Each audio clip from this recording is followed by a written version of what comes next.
Olá, queridos, graça e paz, Pastor Newton Júnior aqui. Seja bem-vindo a mais uma aula do curso Devoção na Prática. Hoje nós vamos aprender como fazer uma meditação bíblica de forma simples e profunda para que a sua devocional seja uma devocional fundamentada na Palavra de Deus.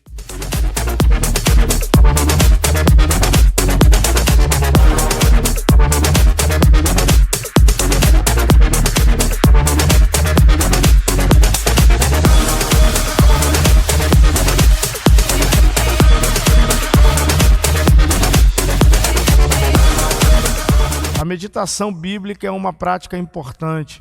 É quando nós não apenas lemos a Escritura Sagrada, mas permitimos que o Espírito Santo ministre ao nosso coração através dela. É importante lembrar que a meditação bíblica não é uma exegese profunda do texto, uma análise teológica, analisando o contexto histórico, cultural, contexto imediato, mas extrair do texto lições práticas para a minha vida. Extrair do texto verdades que possam alimentar a minha alma e me fazer de forma prática manifestar o caráter do reino de Deus. O texto que eu escolhi está no Evangelho de Marcos, capítulo 3. É importante salientar que você que está no início da sua jornada cristã ou que não possui um grande conhecimento teológico, faça a sua devocional, a sua meditação bíblica a partir de algum texto dos evangelhos. Os evangelhos representam o que seria o coração, o cerne, o ponto alto das Escrituras Sagradas. É o registro da vida e da obra do Senhor Jesus. São passagens simples, autoexplicativas, que farão sentido para você. Então, se você estiver iniciando a sua jornada, eu recomendo que você comece a sua meditação bíblica a partir dos evangelhos. Por isso eu escolhi o texto do Evangelho de Marcos, capítulo 3. Outras dicas importantes são: tenha um exemplar físico da Bíblia, pois você vai precisar marcar as partes do texto que chamarem a sua atenção. Portanto, tenha um exemplar físico. Tenha uma caneta, um marca-texto, um lápis, algo que lhe permita marcar o texto. E tenha uma folha de papel como esta, ou um caderno, um bloco de notas, para que você escreva as verdades que saltarem do texto ao seu coração. No primeiro momento, você vai ler o texto, preferencialmente em voz alta, ok? Porque quando nós lemos em voz alta, nós tendemos a ter uma atenção mais profunda. Você vai ler o texto e vai sublinhar, marcar qualquer frase, palavra ou pedaço dele que faça sentido de alguma forma para você, ok? Importante também, selecione uma pequena porção das Escrituras. Não inicie a sua meditação bíblica escolhendo um livro inteiro para meditar de uma vez só, ou muitos capítulos. Eu recomendo que você escolha, no máximo, um capítulo por vez. E a partir da leitura desse capítulo, você então extraia, você então escave de forma a se aprofundar naquilo que a narrativa está dizendo. Então, o primeiro passo nós vamos fazer agora é a leitura do texto. Eu vou ler Evangelho de Marcos, capítulo 3, versículos do 1 ao 5. E eu já vou aqui assinalar as verdades do texto que saltarem aos meus olhos. Diz o texto sagrado: de novo, Jesus entrou na sinagoga e estava ali um homem que tinha uma das mãos ressequida. E estavam observando Jesus para ver se o curaria, aquele homem no sábado, a fim de o acusarem. Jesus disse ao homem da mão ressequida: vem aqui para o meio. Então lhe perguntou: é lícito no sábado fazer bem ou mal, salvar uma vida ou a deixar morrer?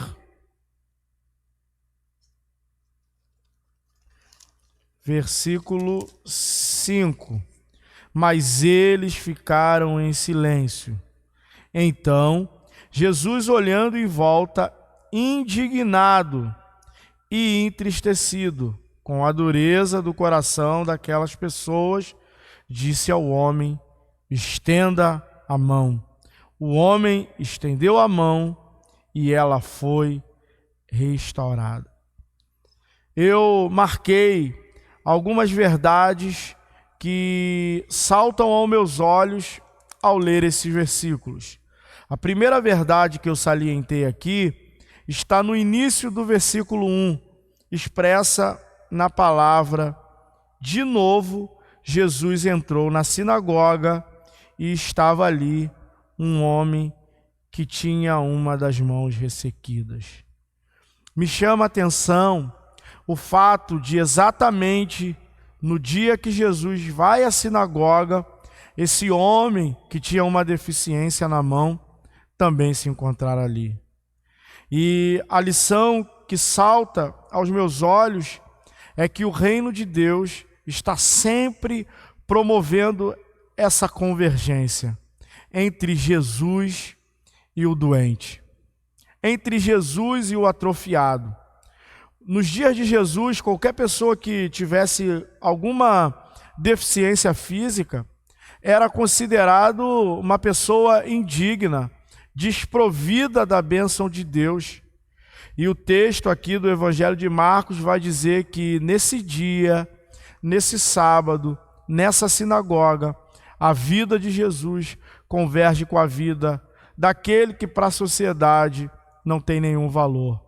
Não tem nenhum valor a ponto de ter nascido desfavorecido da bênção de Deus, portando uma deficiência. A lição que me salta aqui e alimenta o meu coração é que a vida de Jesus está sempre convergindo na direção daqueles que, aos olhos humanos, daqueles que, aos olhos naturais, não possuem nenhum valor. A segunda marcação que eu fiz aqui é sobre a pergunta de Jesus, descrita no versículo 4, aos fariseus que ali estavam e ficaram escandalizados com a cura daquele homem. É lícito no sábado fazer bem ou fazer mal, salvar uma vida ou deixar morrer? E eles ficaram em silêncio. O que me chama a atenção aqui é o fato dos fariseus, dos religiosos, daqueles que compunham a elite religiosa dos dias de Jesus, ficarem mais escandalizados com o fato de Jesus estar quebrando um protocolo da religião, do que felizes porque uma vida havia sido transformada pelo poder de Deus.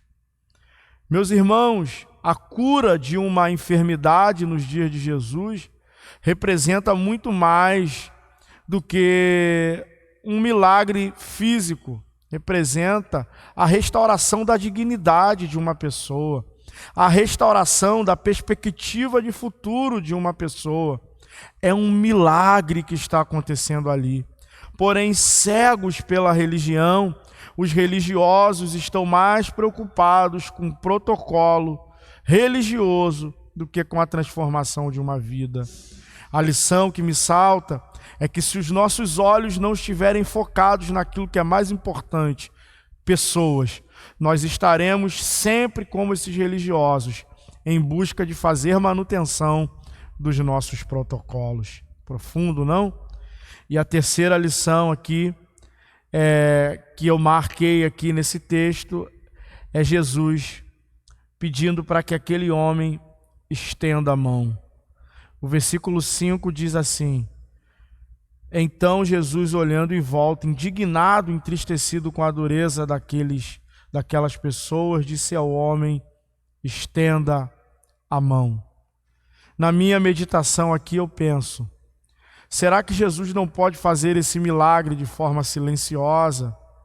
Será que Jesus não pode simplesmente orar para que a mão desse homem cresça? Provavelmente essa atrofia ficava escondida debaixo da sua capa, porque como era vergonhoso ter qualquer tipo de deficiência ou comorbidade nesses dias, aquele homem provavelmente a última coisa que ele queria mostrar era a sua deficiência. Porém, antes de Jesus curá-lo, Jesus pede para ele: estenda a sua mão. Muitas vezes a nossa cura é estabelecida quando nós expomos nossa atrofia para Jesus. Não há como receber a cura de Jesus sem nos expormos a Jesus. E às vezes, como Jesus fez aqui, ele permite que essa exposição seja pública, para que a sua glória se manifeste. Porque Jesus não quer apenas curar um enfermo nesse sábado, nessa sinagoga. Jesus quer revelar a sua glória e o seu favor. Algumas exposições a que ele nos submete, que nós não gostaríamos que acontecessem, são, na verdade, instrumentos de Deus para que nossa vida reflita a sua glória.